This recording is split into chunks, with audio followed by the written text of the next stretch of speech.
being chased, thrown on the run, and it is caught. Touchdown, Keenan Allen. What a grab. That's what I'm talking about. Hey, that's what I'm talking about. That's the warrior spirit right there, boy. Huge sack by Joey Bosa. 90-yard touchdown. 90-yard touchdown. It's going to be picked off at the 8-yard line by Derwin James. Herbert sets his feet, takes a shot downfield, has Guyton. Caught! Touchdown, Chargers! That's the greatest throw I've ever seen. Yeehaw! Welcome back to another episode of the Thunder Down Under Chargers podcast. I am your host, Andy Prophet, joined as always, Jack Reed in Adelaide. G'day, mate. G'day. And I've got Alistair Lloyd once again with me in Melbourne. Another special edition, special inclusion rather, on the panel in today, our second episode in our guest series. Guys, just quickly, if you have subscribed and liked our videos on YouTube, Spotify, Apple Podcasts, thank you. If you're new, welcome on board. Please, guys, remember to take this time right now just to hit the bell and the thumb. It does make a world of difference for us on our journey, and we appreciate you. Today's special guest is the co-host of the ever fun and informative Locked On Chargers podcast, a big Padres fan, an even bigger Chargers fan, lover of all things San Diego sport, and the newest friend of the show. Hit it, Jack. Ladies and gentlemen, the deadly, the dangerous, David Drogamon!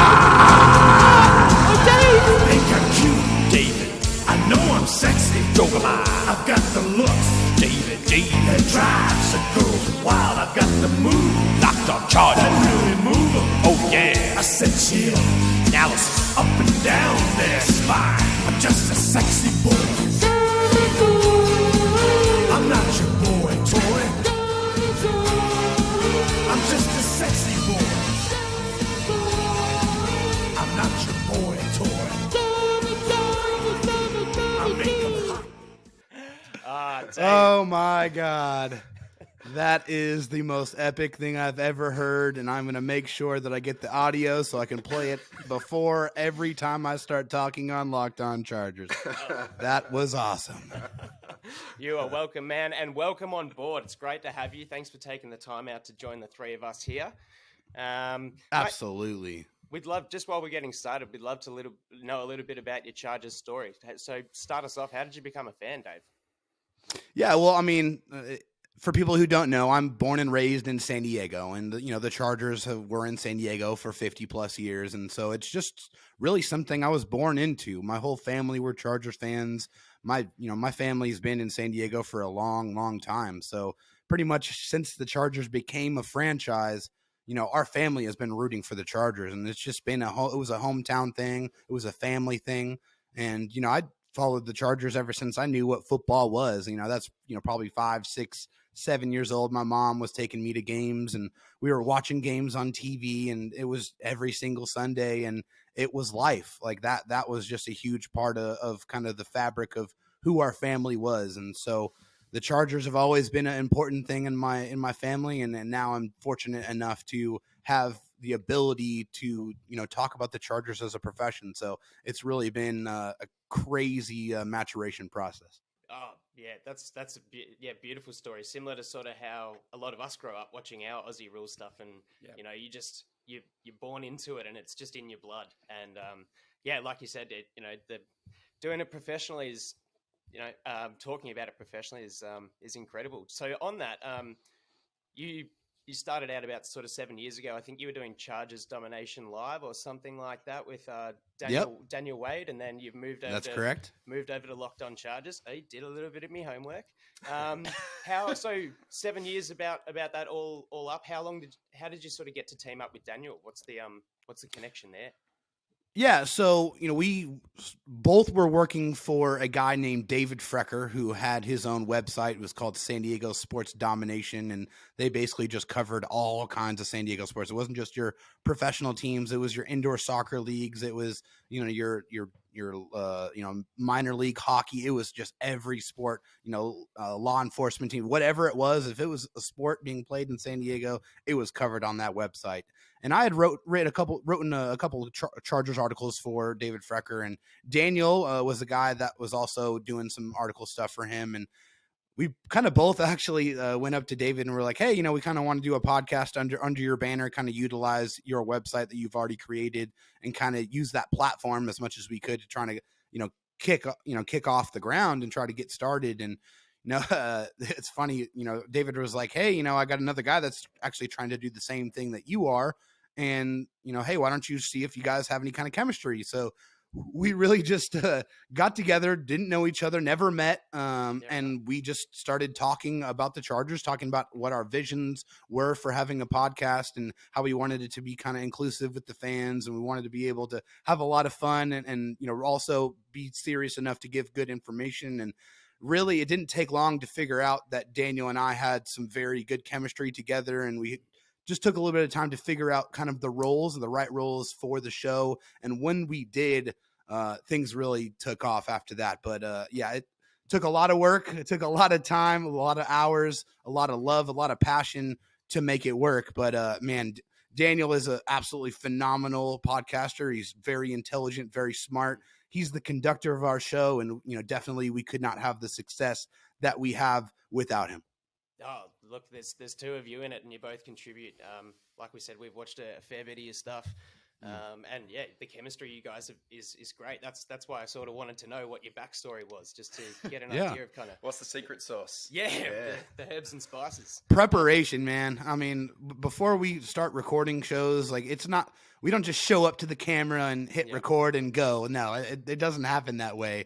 You put your hours in, you do your research, you have quality rundowns, and you have a script so you don't go off schedule and you want to stay on time, and that really helps you. Obviously with sports fans, guys, if you don't have correct stats, you're going to get eaten alive. So you got to do your research, do your preparation, and then have fun, man. We're talking about football. Like, this is the best sport in the world. You got to enjoy it, and if you enjoy it, the people are going to hear that every episode that you put out.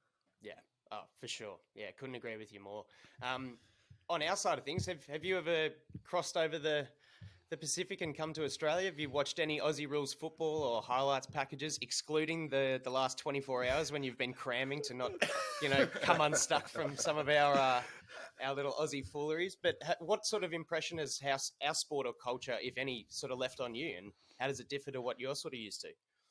Yeah, so I unfortunately have never got the opportunity to travel to Australia. It is definitely something I would absolutely love to do. Like, it's something on my bucket list for sure. Ever since I saw Lord of the Rings and saw that I was shot in New Zealand, which is, very close to Australia, I was like, man, that place is incredible. Like, the scenery is unreal. It's almost like, how do they have places like this on Earth that have such incredible beauty? It's just something you don't really expect.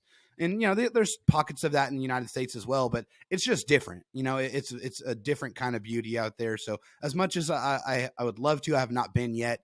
I actually, I haven't really had much experience with the Australian culture, but I have done a podcast with, guys from Australia. It's called Aussie Guys NFL. I don't know if you guys have heard of it or not, but I've been a contributor on their show a couple of different times. And I just love honestly, you guys just have a bunch of fun. I mean, that's really the biggest thing I've taken from the culture is you guys really love this. So that's kind of what I brought from it. Yeah.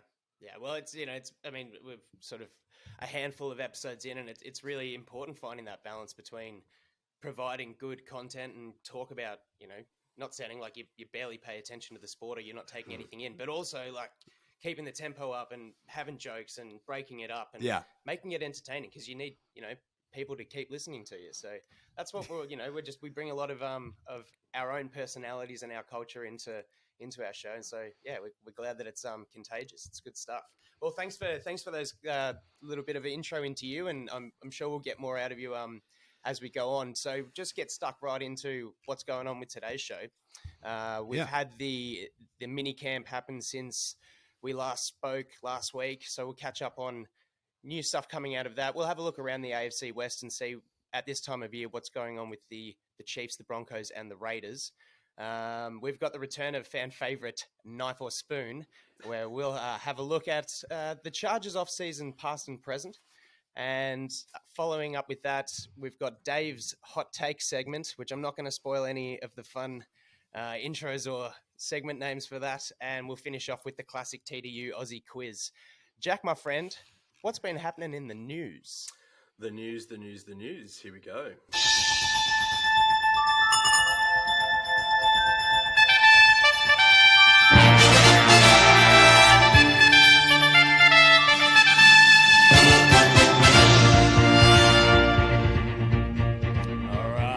So minicamp's just finished and the team's about to take another 5 weeks of holiday before we get stuck into training camp.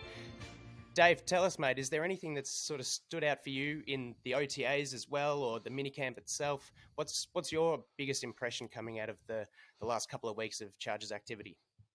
It's just been the excitement level around the team from the players. That's the biggest thing, and that's kind of manifested itself through the performance and the attendance of these guys. That's the most important thing. In years past, you had guys that didn't show up to these voluntary workouts, namely Joey Bosa. Joey Bosa has always done his own thing with his brother in Florida. Nick Bosa, obviously another fantastic pass rusher in the NFL.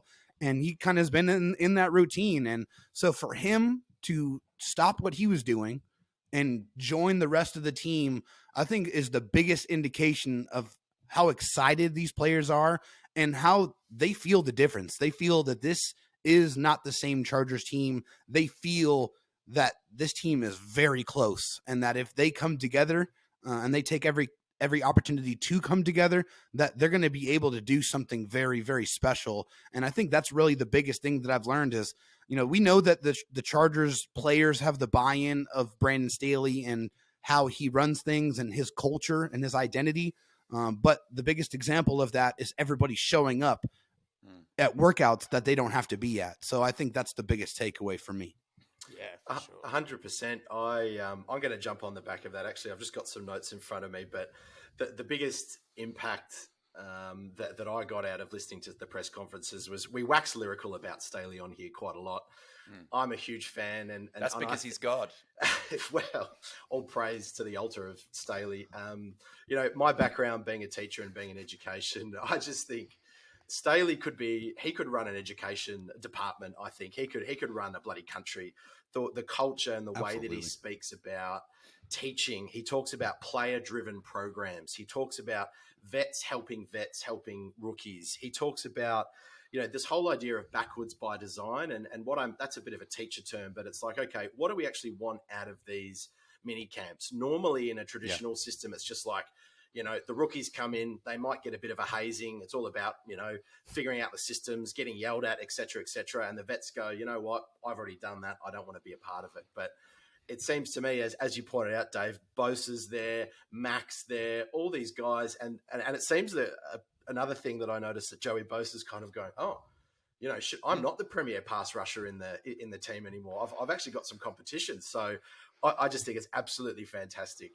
And the buzz that you get from every single press conference that you hear is great. So, Al. I'm going to pivot and talk about the other kind of messiah on our team, our dear quarterback, Justin Herbert. And he's just broken almost every record in the book these first 2 years as a quarterback. Everybody's understandably excited about this guy. He's a short price favorite to win the MVP. And then he comes out to the podium and says, how's your off season? I need football, is his response. I've had too much time off. That can be a burden for me. I prefer to watch film and all that kind of stuff. And when you hear him talk about that, it really gives some insight potentially into why he's had such early success in his career to date, why he was ready to step in at a moment's notice against the Chiefs in his first start. He puts in that time. He loves football. And to hear him talking about how, now he's preparing himself to use the cadence more, all this kind of stuff, that football 202 stuff that Lombardi's trying to teach him, it's just really exciting to think about what he might achieve in year 3 and year 2 in this system. Don't forget, he's never had 2 years in the same system, right, going all the way back to college. So that's my takeaway. Justin Herbert is ready to rock and roll. Yeah. Oh, I cannot wait to see what Justin Herbert is going to do this year because, you're right. He doesn't have to learn an entire new offensive system anymore. He knows the system. Now he can take a look at what worked last year, what didn't work, and he can try to incorporate some of those things into his game. And I think you're going to see a much more efficient version of Justin Herbert this year. I think you're going to see less touchdowns and higher completion percentage this year. I think you're going to see probably one of the best versions of Justin Herbert that you have seen yet. Justin Herbert has shown year over year that he is a guy that learns from his mistakes and he gets better and he does not repeat those same mistakes. And also, it seems like this year at the podium, he's a little bit less robotic. He's a little bit more human because his rookie season, he was so PR by the book. Answers like, oh God, that's a great question. I'm just like, Justin, please show us your personality. We want to know who you are. We don't want to know what the PR 101 handbook tells you to tell us. Show us who you are. And I think as he has been in the league a little bit longer, we're starting to see more and more of who Justin Herbert actually is. Well, Dave, rumors abound he might have found some love in his life. So who knows? Maybe it's just loosened him up a little bit. At the podium, is feeling more comfortable, as we all do, when those Amen. birds are singing. Yeah, nice one. Yeah, just for me, I think I see the way that the team is sort of gelling. I see it. There's a real sense of magnetism. Like each of these guys that comes in are their own magnets. And if you ever had like a plate, let's say, with a few little magnets, if you put them together, they end up attracting to one another and they become one big magnet. And that's the feeling that I'm getting. Like when Nick Bosa told Joey, hey, you guys just signed Khalil Mack. Bosa said, I got to go work out. Like, let's cut the fun that I always do every off season. He's like, that was the first question. I got to get a fortnight and go hang out with Matt. So like these guys are bringing one another to the building. It's such a different experience to see as a fan this off season than it has any other. I thought the minicamp sort of defense versus offense challenge was really fun, a really healthy competitive streak between the two sides of the ball that we have. I'm absolutely stunned they let Brandon Fayoko tee off on the turf. That divot was like T-Rex's footprint in Jurassic Park. Oh my God! But at least the big man had the foot big enough to replace the bit of turf in one sort of stomp. Interested to see Zont dropped a couple of balls in that 1st to 5 catches comp. Obviously not taking it seriously, but just observing it. I think he needs to sort of hopefully shake off any of those concussion issues that he went through last year and really blossom into his second year. We're going to be expecting a lot out of him, even with the new guys that we're bringing in. Interesting. Well, I think that helps him a lot, though. I mean, it takes a lot of pressure off of Asante Samuel Jr. because last year he was pretty much the number one corner for the Chargers, and now it's J.C. Jackson, and that's clear. That's understood. J.C. Jackson is going to take the opposing number one wide receiver away. He's going to travel with him. He's going to take him away. So Asante Samuel Jr. is going to be covering a lot of number 2 and number 3 wide receivers. So I think he's going to have a much, much better year this year. Sure. I agree. And I'm going to, speaking of pressure, the one thing that I haven't seen too much of or haven't heard too much in my research or what we've gotten through our socials is the offensive line group. And now I'm going to give a shout out to Michael Peterson, who puts up some fantastic articles from Bolts from the Blue. A couple of days ago, he put up where Chargers sat in PFF's top 10 offensive line rankings. And we're just outside that. We're sitting at number 12. So we're just outside that number 10. And it's a really short article. It's really to the point, but we know where this is going. We know what's going to elevate this offensive line to a top 10.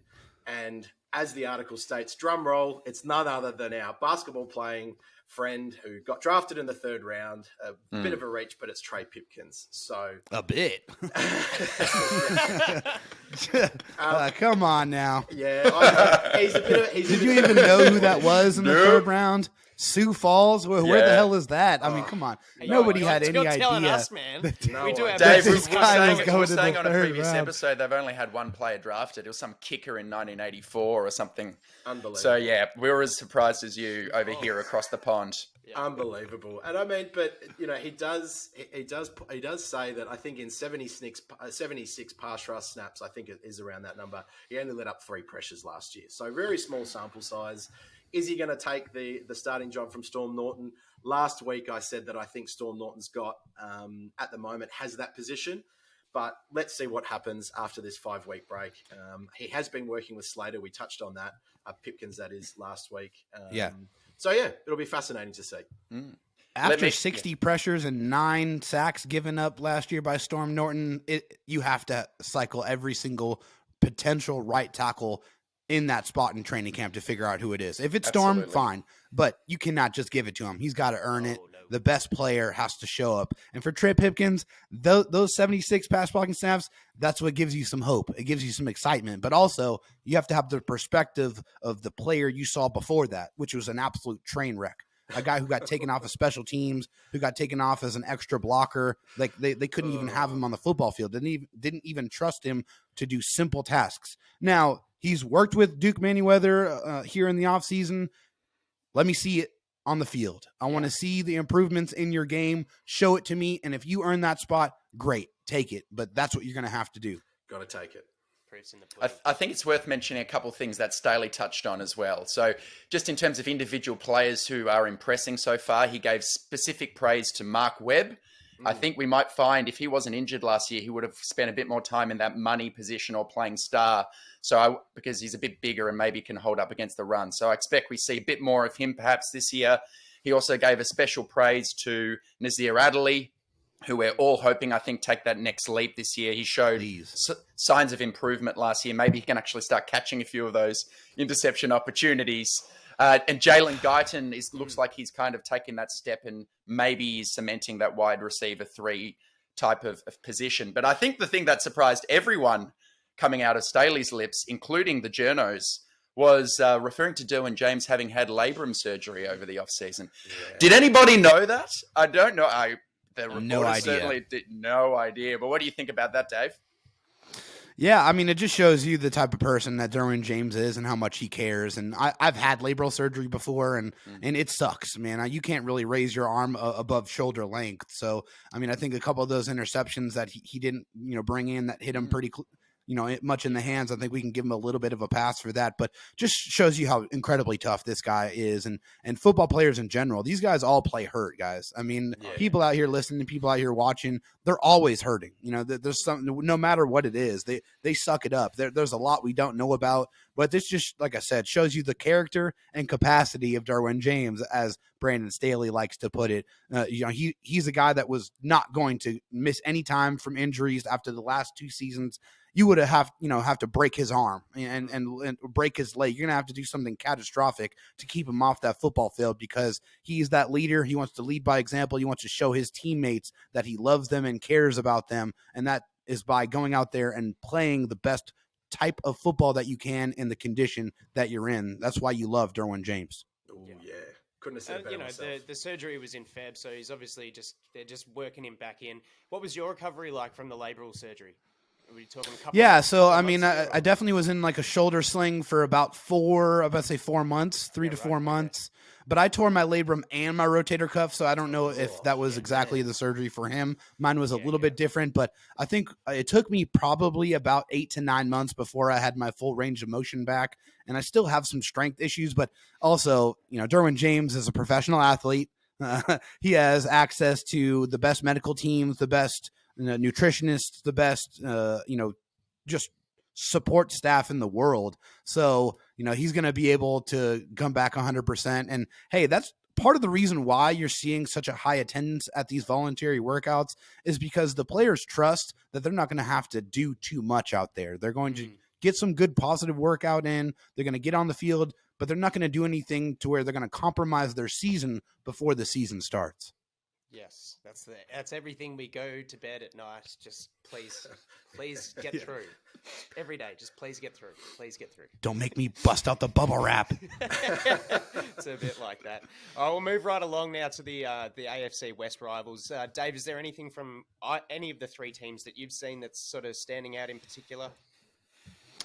Well, I mean, I think you have to pay attention to the Broncos now. I mean, now they have a legitimate starting quarterback, a guy who, is an all-pro, a fantastic deep ball player, but also a guy who will take some chances and he'll throw it up. And so I think there's going to be some opportunities against him. But the Broncos have a legit defense, and they have several young wide receivers to catch the football from a very good quarterback now. So you have to respect that. Although I do think it's going to take a little bit of time because they do have a new head coach and they do have some new systems. Yeah. So we saw what that did for the Chargers last year. It took some time for them to get comfortable and confident to go out there and execute their game plan. So for that reason, and the Raiders as well, and are in a similar boat there with a new head coach and new offensive systems. I know, by the way, the last time he was a head coach was an absolute disaster with Josh McDaniels. So we'll see if he's grown at all. I mean, it's kind of hard for me to believe because he picked the Raiders as the team that he wants to be the leader of.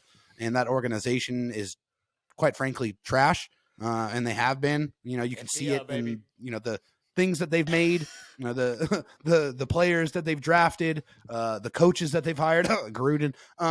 They've had a lot of problems. So they have talent. You definitely have to respect that. They got Devontae Adams. They got, Chandler. They have Max Crosby out there. They got Darren Waller. So they have some weapons, but they're going to have to show it to me. So with that being said, even with the loss of Tyreek Hill from the Chiefs are still the cream of the crop. They're still the king of the hill, and the Chargers are still aiming to take that throne. Yeah, touching on, you just touched on the Chiefs there. I was trawling through the Chiefs fan websites and things and looking at all these quotes. I mean, take what you will from all these places, and it's all sort of course, puffery, really. But right. It really seems like they've gone for a wide receiver or Tyreek Hill by committee replacement. Talk about, MVS and Juju Smith-Schuster and Sky Moore. Andy Reid calls the mandatory mini camps a passing camp. Because that's when, I guess, or he's using the time with Patrick Mahomes to build up that rapport that he clearly had with Tyreek Hill with these other three receivers. So I don't think we're going to see one receiver or one of those three really dominate like a Tyreek Hill, but I think they're looking for that money ball approach. They're looking for where can we get the same amount of production perhaps across those two or three positions. Nobody scares me out of that group. I'm sorry. Nobody liked Tyreek Hill. I mean, Valdez Scantling has had Rodgers been throwing into him for the last number of seasons, and he still really hasn't done anything. He still drops them, is what he does. Still drops them. And Juju's Juju. Sky Moore, I really liked coming out of the draft. I would have loved to see him with us, but yeah, that was the Chiefs. Alistair, anything from you, mate? Well, on your Moneyball approach, the Chiefs are the only team ever who've selected 4 picks in a row that PFF had as the next best player on their big board. So it's almost like they're drafting off the PFF big board when they've gone with McDuffie, Karlaftis. A lot of positive talk around Karlaftis apparently dominating every snap. So that defense may be a little more talented, but whatever. We've got him covered. It was interesting to see Tyreek Hill making those comments that he did about, Tua versus Mahomes. Please. Oh, my God. Give me a spell on that one. Get out of here with that, man. I could not believe that. When I saw that, I was like, okay, I understand you're trying to pump up your quarterback, bro, but let's be real. I mean, no one's buying these two are not even on the same planet. They're not in the same universe as far as throwing the deep ball. Get out of here with that nonsense. It's embarrassing. Agreed. It's just embarrassing when someone comes out and says that. Yeah. And then the other thing you touched on, Dave, about Russell Wilson. He's a brilliant quarterback. We've all seen him be a super stuff. He is. Is there any more corny human being in the United States, though? I swear, with Broncos country, let's ride. What's with the sexuality in his voice? Let's ride. It's too much spending too much time with Sierra. No, I'm just kidding. I'm sure. I think you're right. Fantastic, but I have no idea that guy is super corny. I don't think he understands that or has the situational awareness to feel that. It's like, oh wow, that was horrible. Why did I put that up? But hey, that's Russell Wilson for you. Very strange, just like on the field, lacking situational awareness sometimes. Exactly. Yeah. Well, we hope we see Mac and Boza crushing him a few times this year. That's all from me. Oh, it's gonna happen. Andy, anything on your end? Just a couple of little things. So Nick Bolton from the Chiefs apparently is going absolutely ham. Their camp. He had a pretty good rookie year. Got a pick. He looked good. Took an interception in 7-on-7. He'll probably replace. He's touted to replace Anthony Hutchins as the Mike linebacker, so an increase in his role. And on the defensive side of the ball, obviously Vic Fangio's out, and Ehiro Evero has come in. He's sort of implementing a similar defensive system to what Fangio's had, but I still think there's going to be a little bit of growing pains with new terminology and some subtle tweaks that hopefully sort of aid us. I can't remember exactly where we've got them, maybe 6 weeks in, but the growing pains, I think, for the Chiefs will be ideally a perfect recipe for us to make good on what happened in Week 18. On the defensive side of the ball, former third-round pick Michael Ojemudia has been a standout, doing some great things for the Broncos. So that's all from me. I've got one more thing. Fire off. Because I love to go family, trust, and respect. I was trawling through the Raiders fan sites, and I came up to a mailbag, and there were a couple of questions on there. And the last question of the mailbag was, "What's the offensive line of the Raiders looking like?" And this is verbatim. Lots of fluidity and interchanging pieces. Versatility will be the common thread. Desire to have players play all over the line. And that was it. And I don't know about you, but that's code What is that? It's a fucking That hot sounds like- mess. Yes, that sounds like I have no idea what the hell is going on. I don't know who's going to play where. Let's just figure it out. I thought that was very, very good. That's so good. That is awesome. Let's hope Josh McDaniels does in Las Vegas what he did in Denver and pretty much walk into the building with toilet paper hanging out the back of his pants, lit on fire, and just leave a trail of burning shit through that building. Head over into the desert and do the same thing and just shit on that organization. That'd be gold. But that's really good stuff. I like to read that from other That's teams, beautiful. not us. Yeah. Jack, mate, what's the next segment? What do we got going on? It looks like we have got our famous knife or spoon. Nick, give him your wallet. What for? He's got a knife. That's not a knife. You call that a knife? This is a knife. That's a knife. That's not a knife, that's a spoon. All right, you win. I see you've played knifey spoony before. All right, and welcome back to another edition of Knife or Spoon, Chargers off-season, past or present. This famous game that we've developed, Knife or Spoon, we look at good things or bad things that have happened in, past or present of Chargers off-seasons, and we give the good things knives and the bad things spoons, because less sharp, blunt, that kind of deal. We're going to go around the order of Dave, Jack, Alistair, and then myself, handing out our knives and spoons as we see fit until the four of us run out of cutlery. Dave, fire us off, mate. All right, so I'm going to start things off by giving a knife to Brandon Staley, but it's not going to be any knife. It is a K-Bar combat knife because I am a Army veteran here, so I had to give some of that flavor here for immediately investing significant resources and improving the quality of the players on the offensive line. That's drafting guys like Rashawn Slater, bringing in Zion Johnson, Brendan Hymas, Jamari Sawyer, and then signing fantastic players like Corey Linsley and Matt Filer. Got to give you the K-Bar. Fantastic moves by Brandon Staley. I love that. Proper weapon, the K-Bar too. Fantastic. I have got a baby spoon that possibly could be upgraded to a knife and a fork, depending on the outcome this year. Just bear with me. Now, if I read out these players' names, tell me that these aren't good first-round draft picks.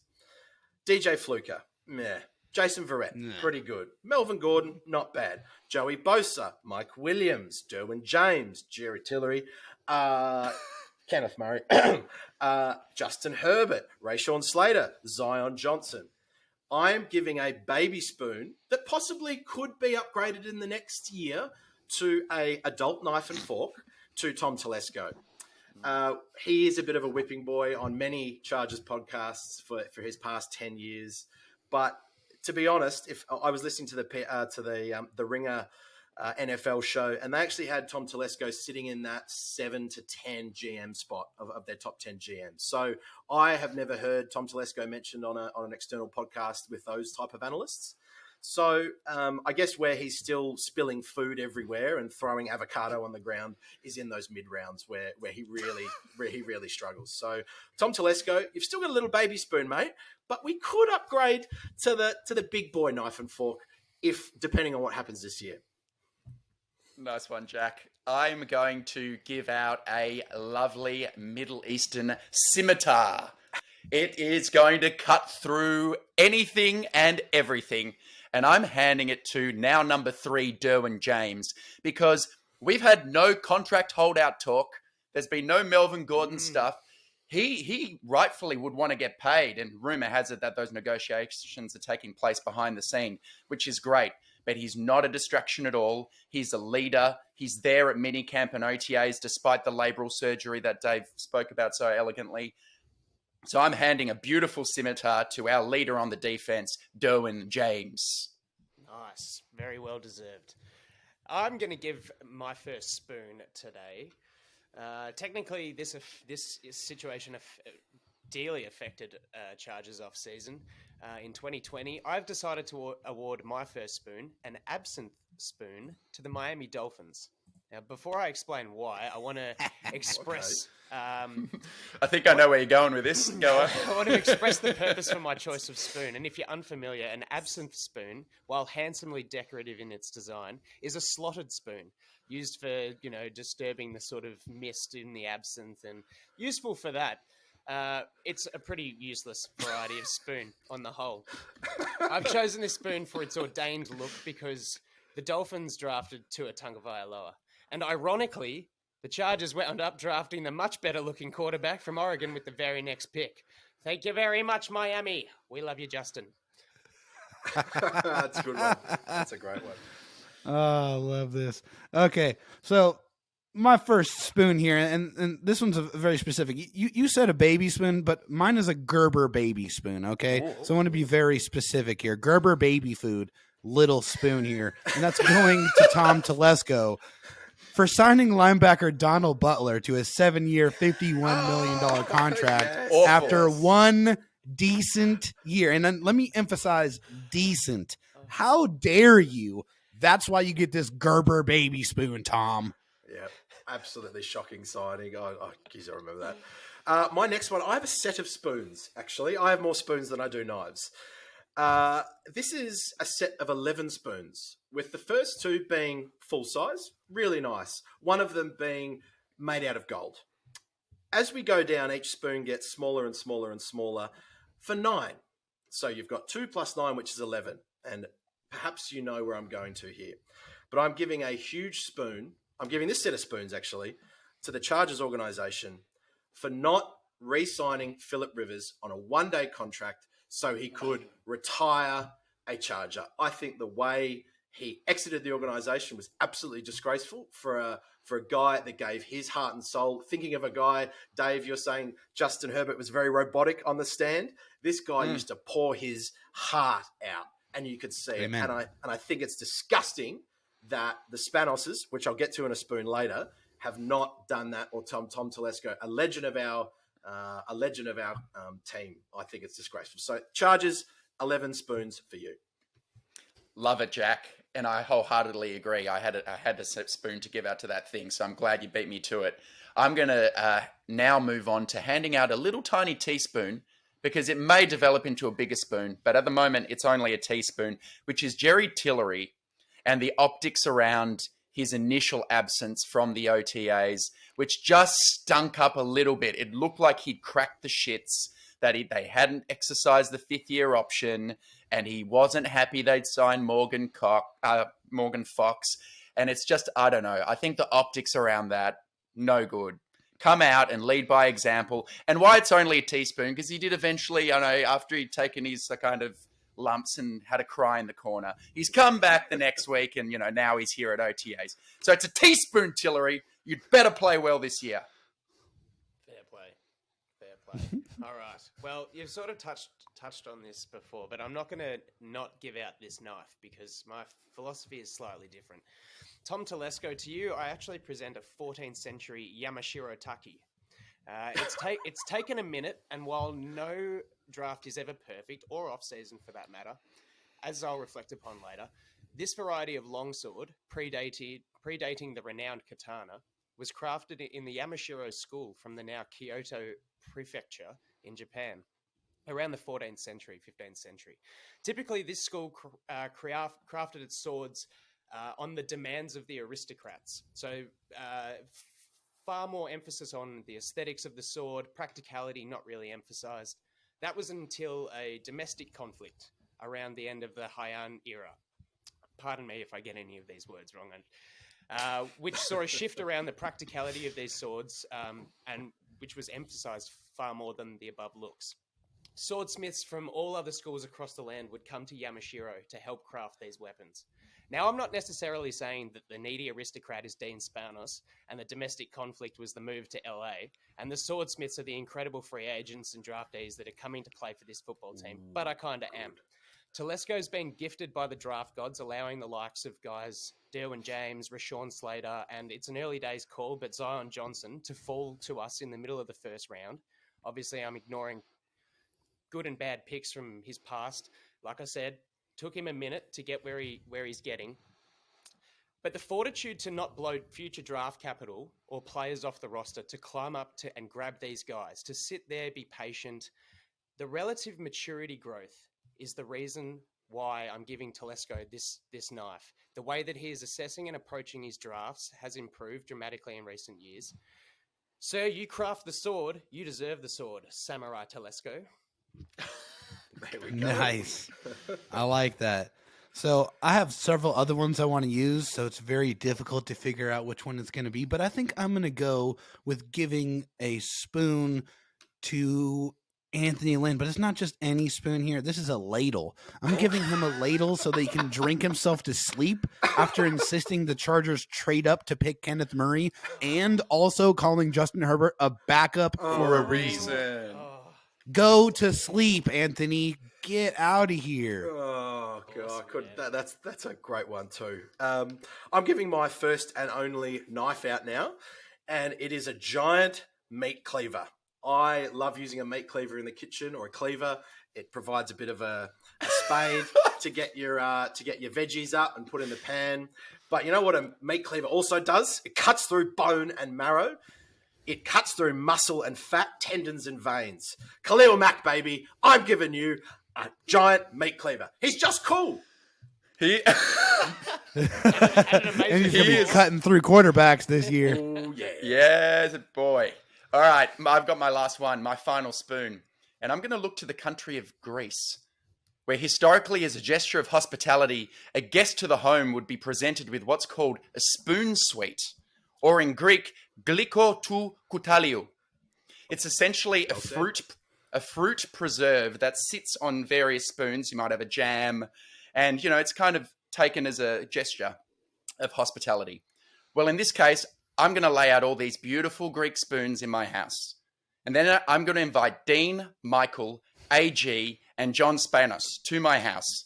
But I'm going to replace the traditional preserve with dog shit. And then serve it to them, Billy Madison style. And that's what they deserve for the decision to take this beautiful team away from the city of San Diego and to the city of Los Angeles. And recent data is in that it's not looking like it's working that well for them. They've had to pay a $650 million relocation fee. They're a tenant in the Rams stadium. They're dead last in operating income in the NFL. They've got the fourth highest debt-to-value ratio in the league. And, of course, they're now embroiled in this family dispute with Dee, the sister, alleging breaches of fiduciary duty and misogynistic behavior. And in her lawsuit, she claims that the move to LA has proved financially ruinous.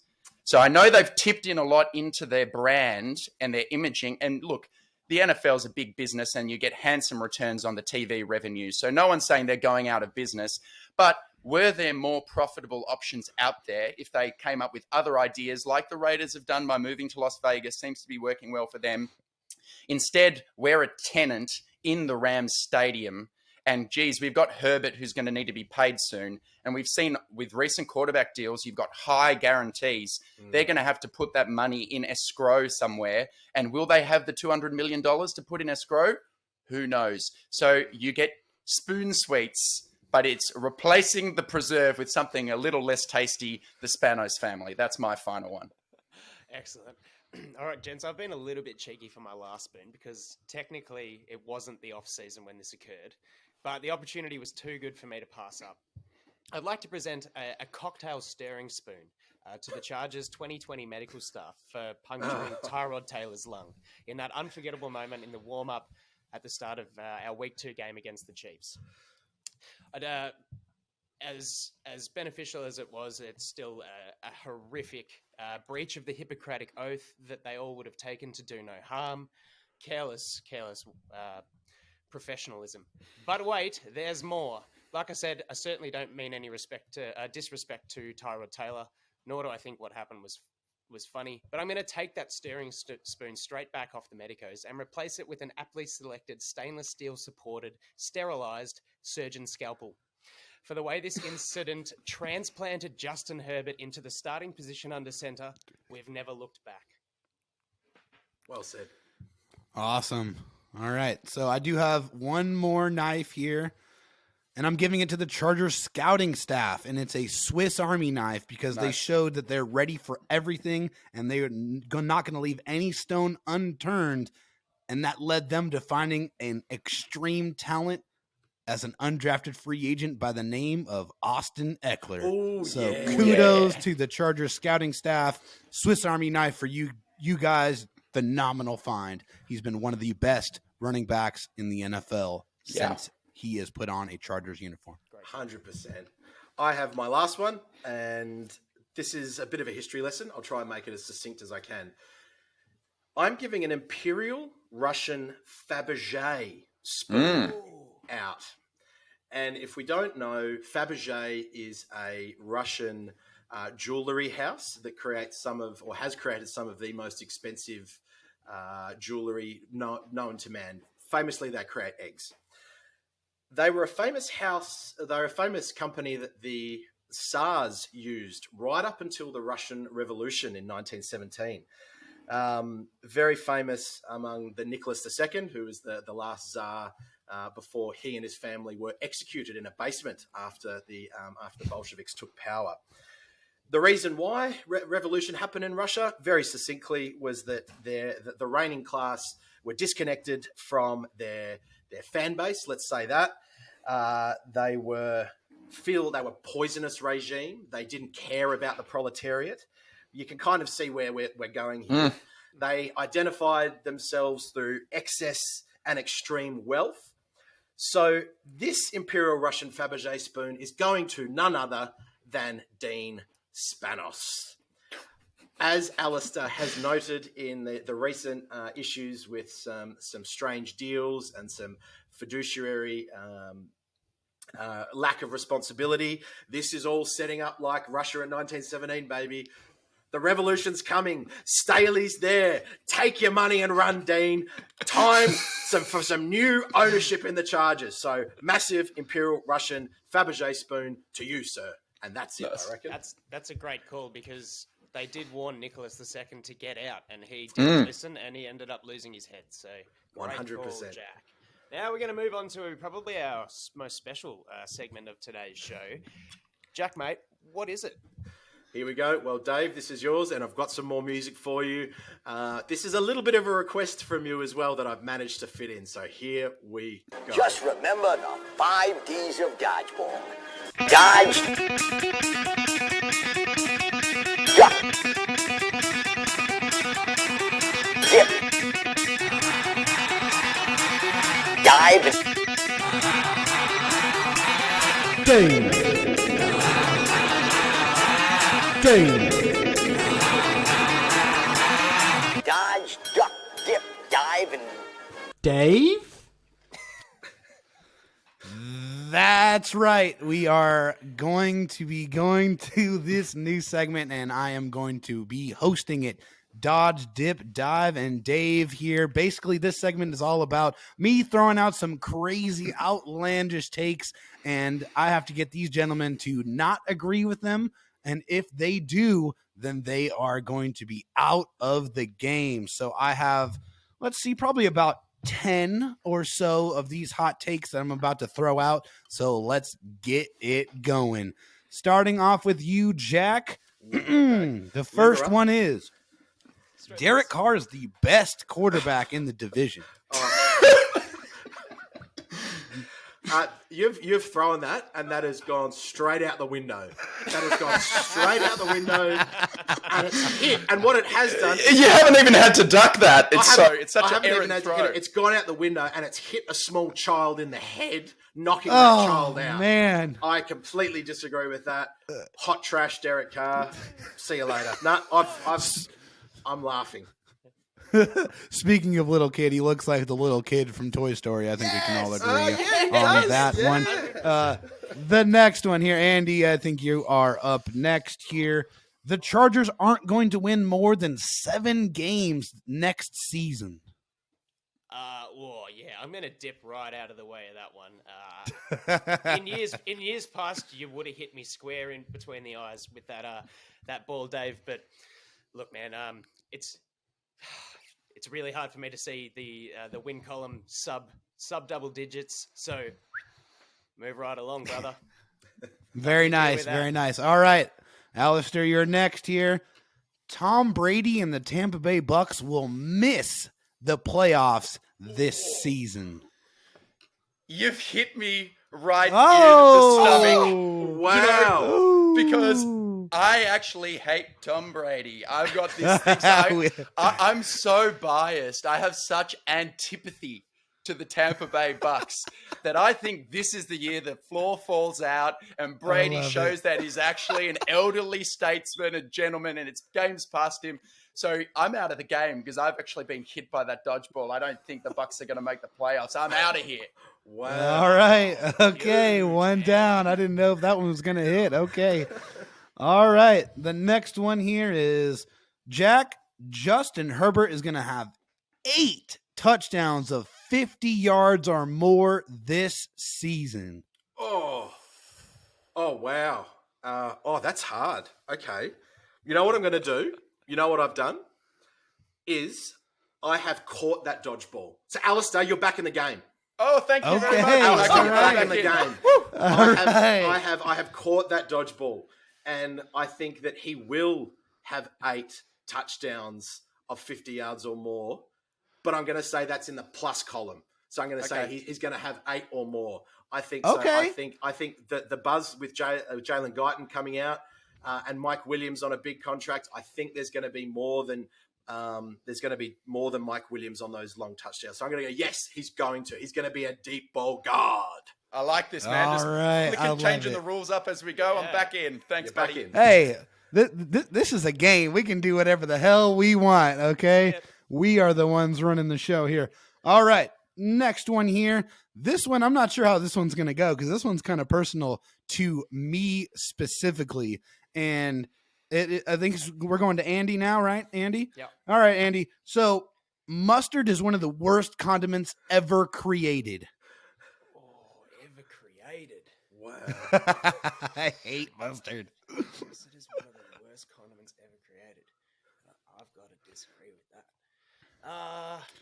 And I'll make it a little bit easier by saying that it doesn't have to be in. It has to be not in your top 4 condiments. Okay, there you go. What for me? It is not a top 4 condiment ever made. Let's revise it to that. Yeah. So if I say, it's not in my top 4, then I'm out. I think it is. No. Yeah. It means you dodge. Yeah. If it's not in my top 4. Just answer the question, Andy. Do you like mustard or not? I do, but I don't have it up there. I really don't. It's a... All right. Very good. Okay, Alistair, next one for you. This one might be a little bit painful, but it's going to make you think a little bit. Keenan Allen will have less than 75 catches for the first time since 2016. Do we know how many he had off the top of our head last year? It's close to 100, right? Over, I think. Over yeah, I 100. believe it was. I believe it was over 100. Yeah.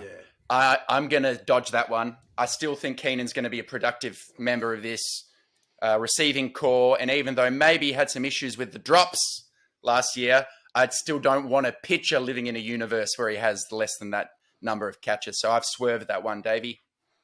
All right. This one's going to be interesting, Jack. I think you might have to think about this one just a little bit here. We have the Bo Mack brothers now, Joey Bosa and Khalil Mack, that are going to be coming after quarterbacks all season long next year. And I am telling you right now that I think Khalil Mack and Joey Bosa are going to combine for 30 sacks this season. Get the tissues out.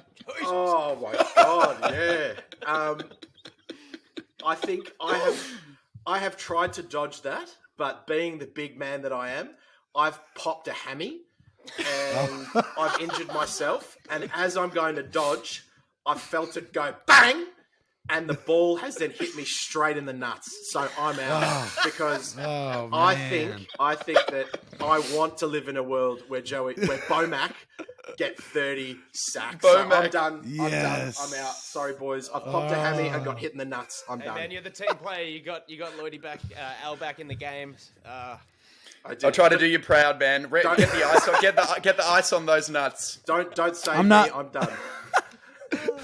I'm not sure how this one's going to go over here, but Andy, rugby is better than football. Not at all. I think not at all.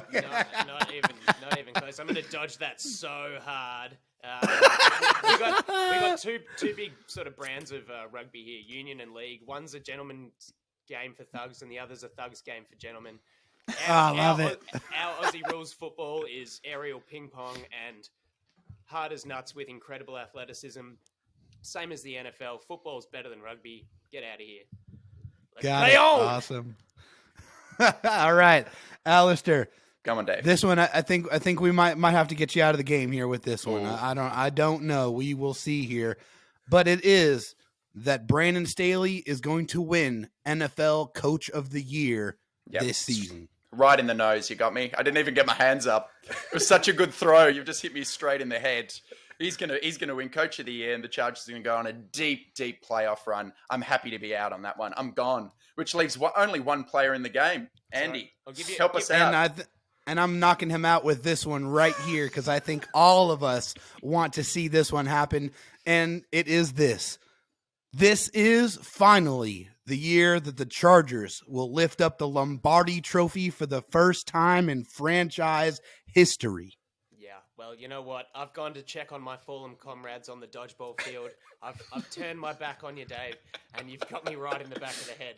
I'm not going to fight it. I'm not going to fight it. I'm not going to deny it. Let's hoist it. Let's lift it up. Let's do this. It is time. We put it out there. We put it out there into the universe. It will come back. Congratulations on your win in this game, Dave. Thanks, mate. I think we all won after that last one, so it was a pleasure. So. What a fun game, man. I appreciate you guys introducing that, and man, that's something we got to try to steal that for our show. No, I'm just kidding. That was a ton of fun, guys. Well, it's technically your IP, so do whatever you want. Yeah, your IP, and you can use the song too if you'd like. Yeah. Oh man, that would be great. That's awesome. Thanks for organising that, and on a comedic level, coming to the party. We knew you would. So that was awesome. Oh yes. Unfortunately, it's time for our last segment. Al, what have we got going on here, mate? Well, every time we have a guest, as you know, listeners, we put them through the ringer with our Thunder Down Under Aussie quiz. And Dave, I'm sure, has been scuttling and researching all the best he can about our fine country after seeing Kyle still gonna fail last week, but it's still hard. It's a difficult challenge. And just so you know what to expect, Dave, there'll be two sounds that you're going to hear. Jack, what sound will he hear if he gets the question correct? The correct sound is... And if he gets it wrong, he's going to hear this. Now, Probably gonna get that a lot. There'll be 9 questions. We'll each go around asking you. Last week, Kyle managed to get 4 correct questions out of 9 because we gave him an extra point because Andy fluffed one of them. Didn't know how many states there are in our own country. That's okay. We forgive and we forget. So we're going to have 9 questions. Good luck. Best of luck, Dave. We're actually going to start with Jack, who's going to put the first question out there, followed by me and Andy. Take it away, Jack. Okay. What natural Australian landmark has its own mailbox? Uluru, or formerly known as Ayers Rock, Alistair's Pumpkinhead, the Great Barrier Reef, or the Sydney Opera House? Okay. I mean, obviously the first instinct is to go with Alistair's head, but I don't think that's probably the correct answer. Pretty big. Here. It is, but I mean that's why he wears a hat. No, I'm just kidding. So I think I'm going to go with. Oh, okay. Thank you for the correction. I'm going to go with the Opera House with my answer. Unfortunately, it is the Great Barrier Reef, and funnily enough, you can actually send the Great Barrier Reef a postcard, which I didn't know. So cool. No, hey Dave, I would have got that. I would have got that one wrong as well. So don't feel too bad. Okay, it's a good question. Dave, name 3 bands or solo artists, male or female, who've come from the country Australia. Oh man, that's tough. Okay, I mean obviously I know AC/DC is one. Let's see here. Man, I'm blanking, guys. I can't think of really any other ones, so that's tough. I'm sorry. That's all right, man. You have timed out on that one. Got 1 point, though. Yeah, got a point. Okay, exactly. Cool. Moving on, Andy. Well, let's see how well you do know AC/DC, my friend. Which of the following AC/DC albums does not feature in their top 4 greatest selling albums of all time?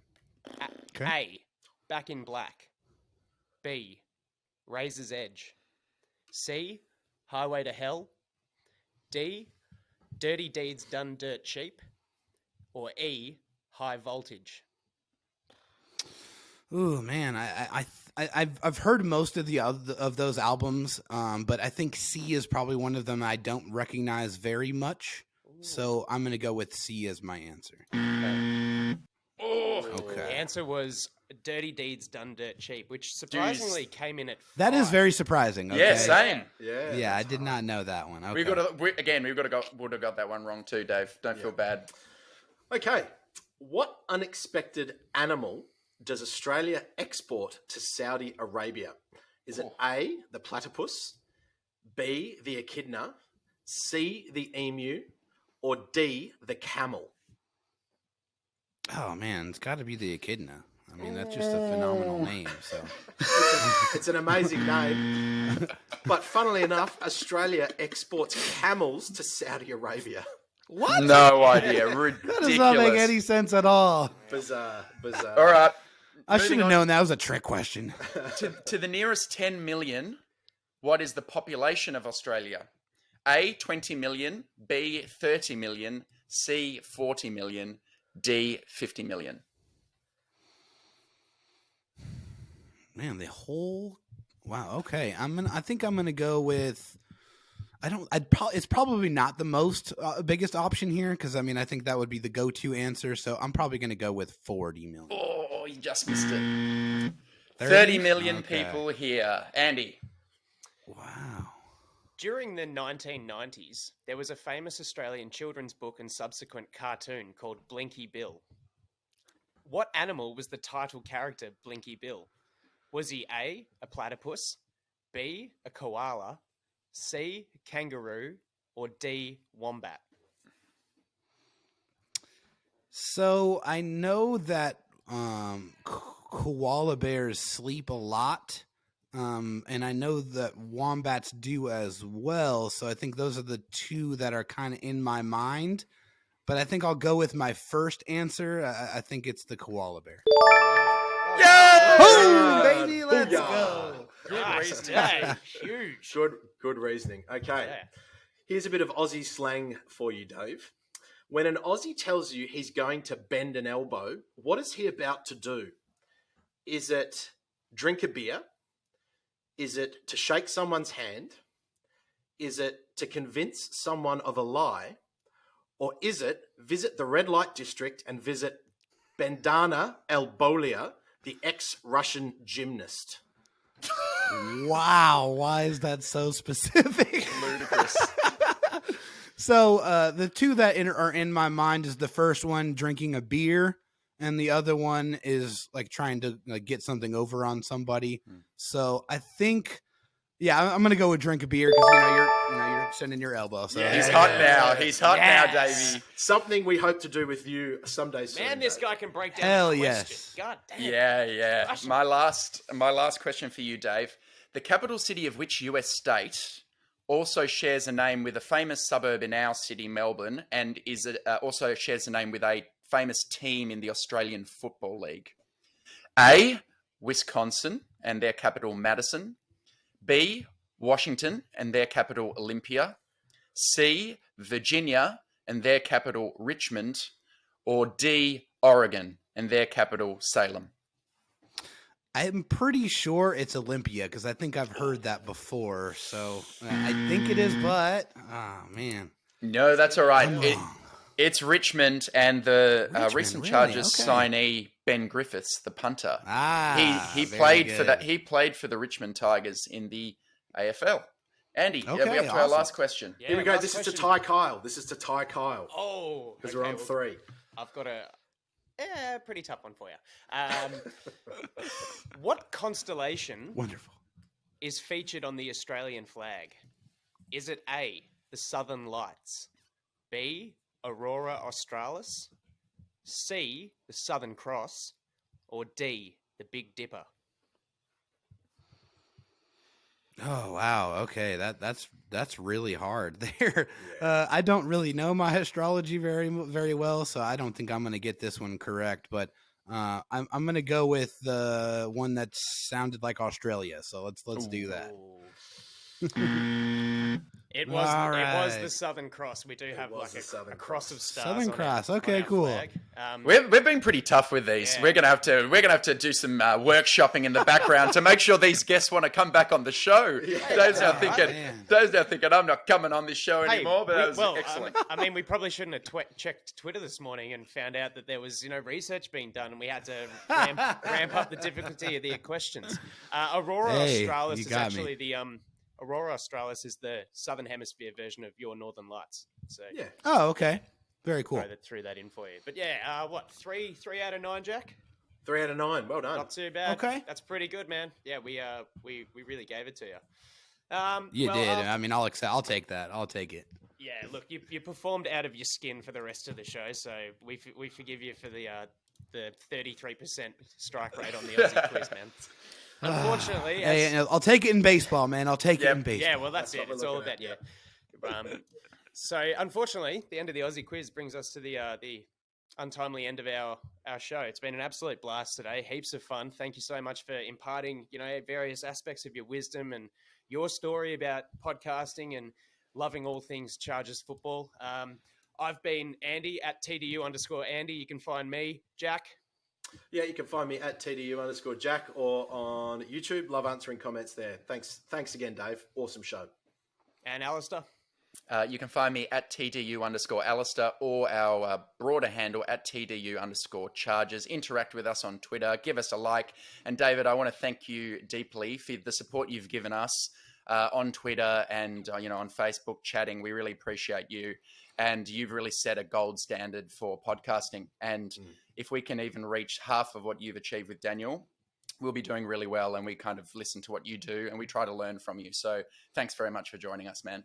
Yeah. Absolutely. Oh man, that's way too kind. I really appreciate that. It's just when you have a passion for something, you love doing it, and that's what I have for podcasting, and that's why it never feels like a job. It just feels like something that's natural to me. So, and I can see it in you guys, and that's why I love to support other podcasts because I've been there. I've done it. I know how much it takes, and I know how much inspiration can help, or even just a retweet here and there.